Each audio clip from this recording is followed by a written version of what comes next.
Allez, entre nos cultures, nous sommes toujours ici à l'appel de La Rochelle et j'ai Delphine Bateau qui est avec moi. Bonjour Delphine. Bonjour. Alors vous êtes députée des Deux-Sèvres depuis longtemps.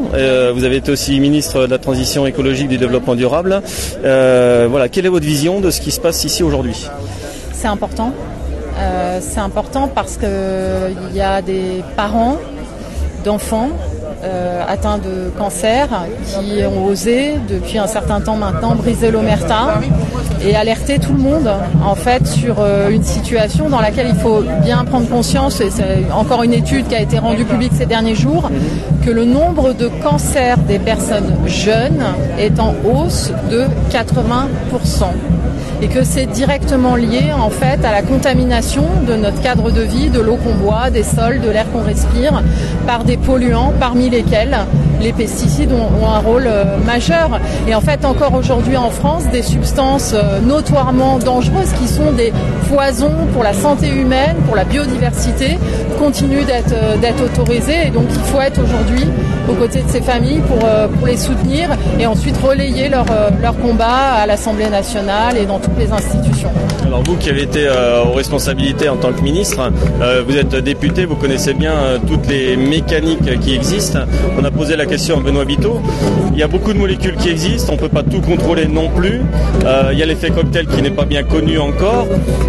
Quels sont les moyens, les leviers d'action que vous avez ? C'est de faire appliquer la Constitution. La Constitution dit que les citoyennes et les citoyens ont droit à un environnement sain. La Constitution dit aussi que quand un produit est dangereux, qu'on a un doute, qu'on n'a pas encore toutes les preuves, mais qu'on sait qu'il y a un risque, on doit l'interdire, on doit appliquer ce qu'on appelle le principe de précaution. Donc ce qu'on demande, c'est que la Constitution soit appliquée, tout simplement. Ça a été fait sur certaines substances, par exemple sur les néonicotinoïdes. Moi, j'ai réussi à faire interdire les néonicotinoïdes en France. Donc il y a des combats qu'on a gagnés, on peut en gagner d'autres, c'est pas une fatalité en fait. Il y a des lobbies très puissants, il y a une inertie politique qui est dramatique, mais là aujourd'hui il y a non-assistance à personne en danger en fait. On est sur des décisions, si vous voulez, on n'est pas dans des incertitudes scientifiques sur un certain nombre de pesticides aujourd'hui, on n'est pas dans le doute, on n'est pas dans l'ignorance. Il y a une quantité de littérature scientifique sur les effets sur la santé humaine qui est considérable. Et donc ça devient...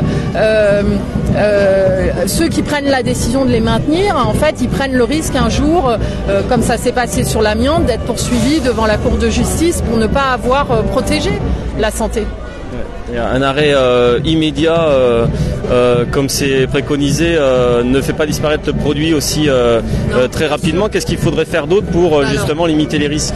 Alors raison de plus en fait pour arrêter tout de suite avec ces produits dangereux, parce qu'effectivement une fois qu'on décide de les arrêter, malheureusement ils ont pour nombre d'entre eux une grande rémanence. Ça veut dire qu'encore aujourd'hui par exemple on trouve en France des produits qui ont été interdits il y a des décennies en fait, mais on a arrêté d'en ajouter. Voilà. On a arrêté de rajouter du poison. Ensuite il faut du temps effectivement pour que le poison disparaisse. Ça c'est très très clair. Votre autre question c'était qu'est-ce que vous avez comme autre levier, comme autre solution pour réduire les risques, parce qu'on sait qu'il y a une rémanence dans le sol ou dans l'eau d'ailleurs. La question centrale c'est le changement du modèle agricole et on sait faire. L'alternative elle existe, ça s'appelle l'agriculture biologique. On sait qu'il faut environ 3 ans en fait pour transformer une exploitation classique en exploitation en agriculture biologique. Il faut que les aides de la politique agricole elles soient consacrées à ça. Il faut aussi, on peut imaginer plein de choses comme par exemple d'effacer la dette des agriculteurs qui passeraient à l'agriculture biologique. Mais moi je refuse d'être dans une logique où ce seraient les agricultrices et les agriculteurs qui porteraient le chapeau de décisions qui ont été prises par ceux qui gouvernent. Voilà. Donc en fait, les agricultrices et les agriculteurs aujourd'hui, ils sont aussi malades des pesticides.